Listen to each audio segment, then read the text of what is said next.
Hello दोस्तों, नमस्कार। आज हम लोग चर्चा करेंगे उत्परिवर्तनवाद के बारे में। और आइए जानते हैं उत्परिवर्तनवाद के बारे में। तो हम स्टार्ट करते हैं। उत्परिवर्तनवाद का सिद्धांत हालैंड के वनस्पति वैज्ञानिक ह्यूगो डे व्रिज ने दी थी और इन्होंने उत्परिवर्तनवाद के बारे में बताया था। उत्परिवर्तनवाद में इन्होंने यह बताया था कि यह प्रिमरोज के पौधे में अनेक पीढ़ियों के अध्ययन करते समय देखा कि पौधों में कुछ ऐसे पौधे भी होते हैं जो अनेक पौधों से काफ़ी भिन्न होते हैं। ये भिन्नता को उन्होंने बताया और इसके अध्ययन के अंतर्गत इन्होंने उसको विचार करते हुए बताया। इन्होंने प्रिमरोज नामक एक पौधे में इवनिंग प्रिमरोज नामक पौधे में इस प्रजातियों के बारे में पता लगाया था। इन्होंने इसमें ये देखा था कि कुछ ऐसी भी प्रजातियां थी जिसमें अनेक प्रकार के छोटे छोटे विभिन्न क्या होते थे, परिवर्तन होते जाते थे। और ये परिवर्तन कैसे थे? वंशानुगति थे। इसके आधार पर इन्होंने बताया कि इसमें परिवर्तन हुआ करते हैं। और साथ ही साथ ह्यूगो डे व्रिज साहब ने ये बताया था कि इसके अंतर्गत जीवों में जो इवनिंग प्रिमरोज पौधा है, इसकी अनेक विभिन्नताएं पाई गई। फिर लंबे समय तक अध्ययन करने के बाद इन्होंने एक सिद्धांत को प्रतिपादित किया। कब प्रतिपादित किया?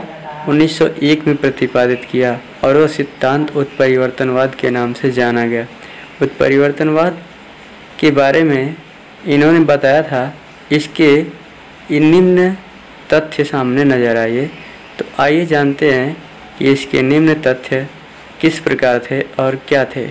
तो पहला तथ्य था, उत्परिवर्तन बहुत कम समय में उत्पन्न हो जाता था। मतलब कि जीव जंतुओं में उत्परिवर्तन जो होता था बहुत कम समय में ही उत्पन्न हो जाता था। साथ ही साथ यह दूसरे नियम में बताया कि उत्परिवर्तन प्रायः जनन द्रव्य में होते हैं। कहने का मतलब था कि जो जनन द्रव्य क्रिया होती है उसमें उत्परिवर्तन की व्याख्या को इन्होंने बताया था। तीसरी बात इन्होंने बताई थी कि उत्परिवर्तन प्रायः अनिश्चित होते हैं।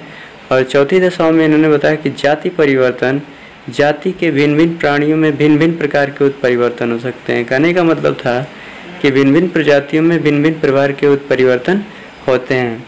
इनके साथ साथ ही इन्होंने बताया कि जीव जंतुओं के विकास के संबंध में जो भी बातें होती हैं वह उनके उत्परिवर्तन, जनन द्रव्य, अनिश्चित तथा जाति में भिन्नता के कारण दिखाए जाते हैं।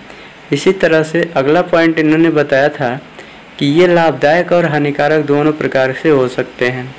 लाभदायक और हानिकारक होने का तथ्य ये था कि हो सकता है कि इनके जो उत्परिवर्तन हो गए उसके बाद इसमें हो सकता है कि कुछ लाभदायक तथ्य भी मिले। ये भी हो सकता है कि हमारे जीवन में हानिकारक भी हों।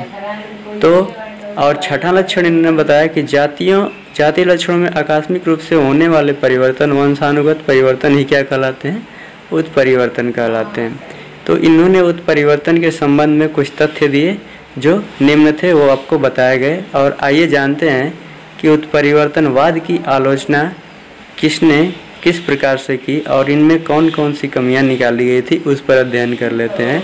तो इनमें पहली जो कमी निकाली गई थी, उत्परिवर्तनवाद समानता हानिकारक होते हैं क्योंकि अपने जीव के साथ पर्यावरण में लगते पूर्णतः ऐसे अनेक किसी प्रकार के अनाचानक और अनिश्चित अनुकूलन क्षमता ही नष्ट कर देता है। कहने का मतलब क्या होता है कि इनके द्वारा जो क्षमता उत्पन्न की जाती है वह क्षमता अचानक ही अनुकूलन क्षमता को ही नष्ट कर देती है। और इसी बात को इन्होंने उसमें पुष्टि नहीं कर पाई थी, जिसके कारण इनका जो नियम था इसकी आलोचना की गई थी। अब आइए जानते हैं कि अगले तथ्यों में इन्होंने किस प्रकार से इसकी आलोचनाओं के बारे में अध्ययन में बताया था। कारण क्या था कि हानिकारक उत्परिवर्तन होने के कारण इन्होंने जीवों में अनुकूलन क्षमता के नष्ट होने की व्याख्या नहीं कर पाई थी। तो आइए इसके दूसरे पॉइंट को जानते हैं और ये जानते हैं कि इसमें किस प्रकार ने इन्होंने आलोचना को बताया था। इवनिंग ने बताया था, इवनिंग प्रिमरोज की 7 उपजातियों को प्राथमिक जातियों के रूप में प्रस्तुत किया जो उत्परिवर्तन के कारण हुई। इसमें इन्होंने ये बताया था, पता लगा कि इवनिंग प्रिमरोज नाम का जो पौधा था इसकी 7 उपजातियाँ थी और प्रथम जातियों में प्रस्तुत किए गए जो परिवर्तन के कारण हुआ था। इन्होंने बताया था, किसने बताया? ये वो बताए थे हॉलैंड के निवासी डीब्रिज ने बताया था। और इन्होंने ये बताया था कि इसके कारण उसमें अनेक प्रकार की जो उपजातियाँ थी वो अलग अलग तरीके से उनमें उत्परिवर्तन थे। इस कारण इनके नियमों की व्याख्या में कुछ आलोचनाएं या कमियां पाई गई जो प्रमुख थी। और इन तीसरी बात क्या बताई थी, आइए उसके बारे में जान लेते हैं। तो तीसरी बात इन्होंने बताई थी, प्रकृति के प्रति जाने वाली संयोजक जातियों के बारे में इस सिद्धांत में कोई स्पष्टीकरण नहीं है। उत्परिवर्तन तो अनिश्चित भी हो सकता है, विच्छिन्न, आकस्मिक और निरुद्देश्य होते हुए भी समझे जा सकते हैं। लेकिन इन्होंने कहा था कि नहीं, उत्परिवर्तन को एक नियमित तरीके से समझा जा सकता है। इस बात पर इन्होंने क्या किया था, विचार किया था। तो ये हमने जाना उत्परिवर्तनवाद के बारे में कि इनकी आलोचना किस प्रकार की गई और इस आलोचना के तथ्य में कौन कौन से महत्व दिए गए थे। उन सिद्धांतों का हमने अध्ययन किया। साथ ही साथ इनके विचारों को किस प्रकार से जैव विकास के संबंध में उपयोग में लाया गया उस पर हमने अध्ययन किया। अब आगे इसके बारे में जानते हैं कि उत्परिवर्तनवाद जो था यह किस प्रकार या किस तरीके से इसका महत्व था दैनिक जीवन में, उस पर विचार करेंगे। तो अभी चलते हैं उसके महत्व के तरफ। गुणसूत्रों की घटने या बढ़ने अथवा उन पर स्थित जीन की व्यवस्था या संरचना में उत्परिवर्तन हो जाते हैं। कहने का मतलब क्या है कि गुणसूत्रों की संख्या घटने या बढ़ने से उन पर और उनकी स्थिति में व्यवस्था में जो परिवर्तन हो जाता है या बदलाव हो जाता है उसी को उत्परिवर्तन के नाम से जानते हैं। उत्परिवर्तन के संबंध में सबसे प्रमुख बात यह है कि ये क्या होता है कि इनके वर्तमान आनुवंशिकी में ज्ञान में जो प्राप्त होने के कारण कुछ परिवर्तन नजर आए, उस परिवर्तनों को बताया जाता है। उस परिवर्तनों की दृष्टि में अगर देखा जाए तो सबसे प्रमुख बातें निम्न हैं। इसका दूसरा पॉइंट जैसे है, गुणसूत्रों की संख्या घटने या बढ़ने से उन पर स्थित जीन की व्यवस्था या संरचना उससे उत्परिवर्तन हो जाते हैं। जीवों के किसी लक्षण विशेष नियंत्रण से एक जीन या जीवों के समूह होता है वो क्या होता है, जीनों का समूह कर सकता है। मतलब उसमें नियंत्रण हो सकता है, जीनों के समूह में परिवर्तन हो सकता है।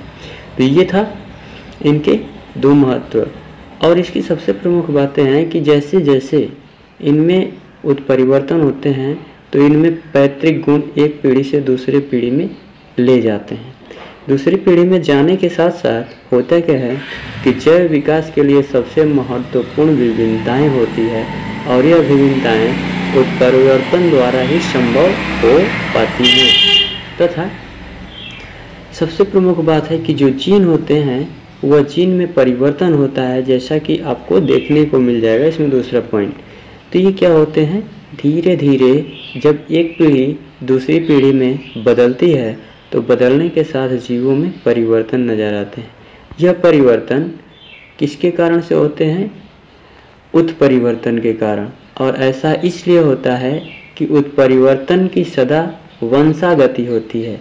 मतलब उत्परिवर्तन होता है तो वंश जो होता है उस वंश में जो मतलब परिवर्तन होते हैं वो वंशागत ही होते हैं।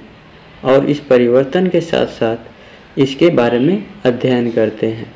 और एक इसमें प्रमुख बात यह है कि जब उत्परिवर्तन होता है तो उत्परिवर्तन सदैव क्या होता है, इसकी पीढ़ियों में परिवर्तन ही लाता है।